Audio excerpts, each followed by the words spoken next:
talents in labor slavery, or like dark rulers, oppressors of humanity, who implement their narratives on people's lives by default. Blasphemers are following the ways of Cain. As I've said before, no one is a child of Cain or a descendant of Cain or devilish in nature.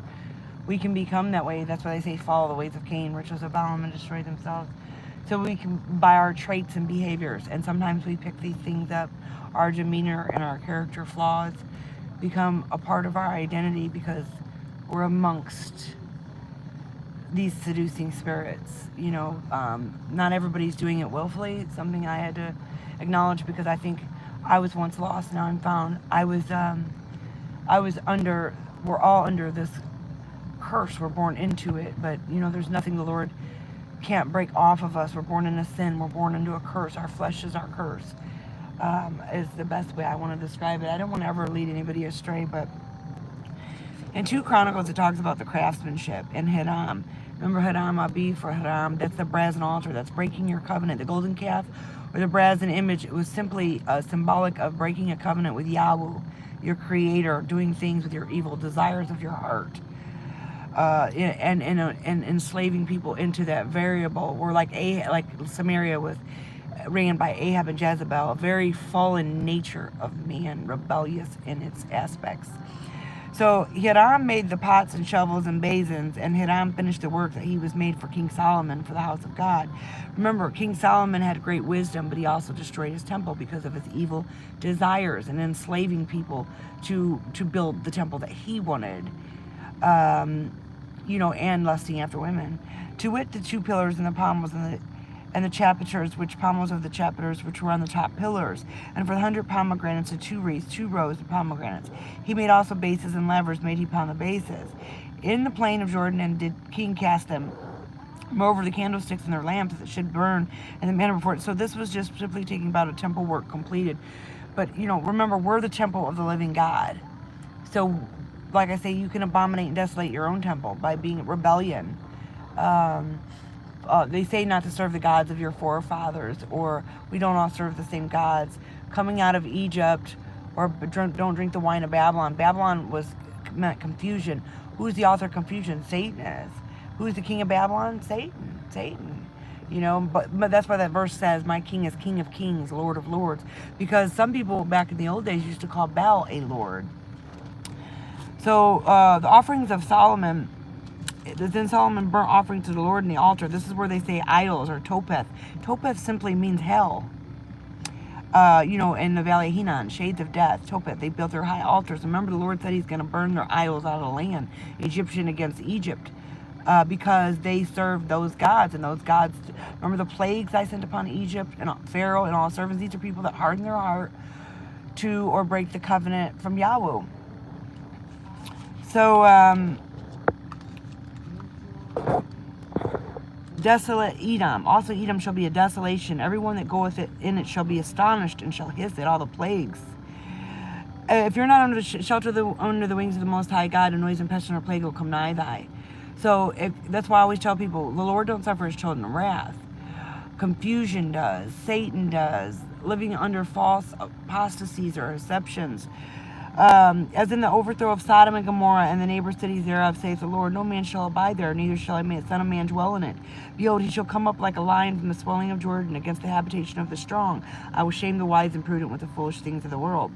But I will suddenly make him run away from her, and who is chosen man, that I may appoint her for who is like me. Because I remember the Lord telling me to get a seal like Zubarol, frontlets of the eyes. He'll check your doorpost over your house, see if his blood is on it. That means the covenant with him. Your mind stayed on Christ. Where's the doorpost to your house? Right here, your thoughts. Keep your mind stayed on Christ. Satan's target is your mind. See, he wants to corrupt the mind. He wants to set himself up in your temple. We're all created in God's image, but we can fall away to seducing spirits. Your seducing spirit could be someone in just a rebellious nature. Like it says, your enemies will become of your own house, because why? They're still under the curse, and you've been set free. If two can't agree, they can't walk together. They're still under defilement. I'm not saying this to condemn them, but this is just conviction. Like the Lord's using me to convict them. You're addressing the untruths or truths or deceptions or the rebellion or the dysfunctionality of your family lineage. And they think you're doing it to hit them, not heal them, because their mind's corrupted. That's why he says from corruptible to incorruptible. Therefore hear the counsel of the Lord, and he hath taken against Edom, Edomites, Amalekites, Amorites. Remember, they divinate lies in his name. I did not send them there from the synagogue of Satan. He tells us to flee Judea. Judea was like the people under fire and brimstone, the Talmud. Remember, we're going to preach in all Judea, Samaria, which was ruled by Ahab and Jezebel. These are states of existence amongst people, a peoples. So it's a system, it's a peoples. Against the inhabitants of Teman, surely the least of the flock shall draw them out. Surely he shall make their habitations desolate. The earth is moved at the noise of their fall. Remember, it says outside the holy city are dogs. That means reprobates, like a reprobated mind, corruptible mind. Are sorcerers, those who practice false and lies. But remember, the deceitfulness of the wealthy choke the word. Dark rulers, spiritual wickedness, they name their streets and buildings after themselves, thinking they will never see destruction. They will throw their silver and gold in the streets on the day of the Lord. These are idols in their heart. They built their temples upon their names, and they want you to idolize these things. That's why I always tell you, you got to be careful what you're idolizing. Get the idols out of your heart, and deny yourself. Like, I live a sanctified life. It says you can't intermingle or intermarry the fallen. They'll have you worshiping your false gods. That's why the Lord only stayed in Judea for 4 days. He knew that, like they say, you are what you hang with. If you hang around fallen people too long, bad company corrupts good morale. You can't drink the cup of devils and drink the cup of the Lord. Devils meaning someone who's in a fallen nature of man, serving that carnality or that corruption. And I'm not saying everybody's doing it purposefully. Some people, like I talk about generational lineage curses, where your whole lineage is in rebellion or oppression because there's been broken and barren marriages, children having children, domestic violence, or whatever the case may be. So I've delivered people, and they've come to me and said, my family's cursed. No, now that you've acknowledged that, that's your beginning to heal. That's your acknowledgement. That sin has to be acknowledged for it to be addressed. Now you can address it appropriately. Now you know that there's something valuable in your existence. So those are your tools to rebuild your life from. You know what failed you, so do everything in the opposition of that. That's where your greatest wisdom comes from. Life trials and experiences. Doing the same things expecting a different result is insanity. So this is where you have to recycle your identity in Christ. Recycle your, all the things that failed you or disappointed you. Don't do that. Be the person you needed. Be the person that you want to be, or that you needed someone to be. And this is what this is what they mean by your enemies become your footstool. Enemies of God are your enemies because they're piercing you. Their transgressions of his law are piercing you. They're your rebellious people. Rebellion is a sin of witchcraft.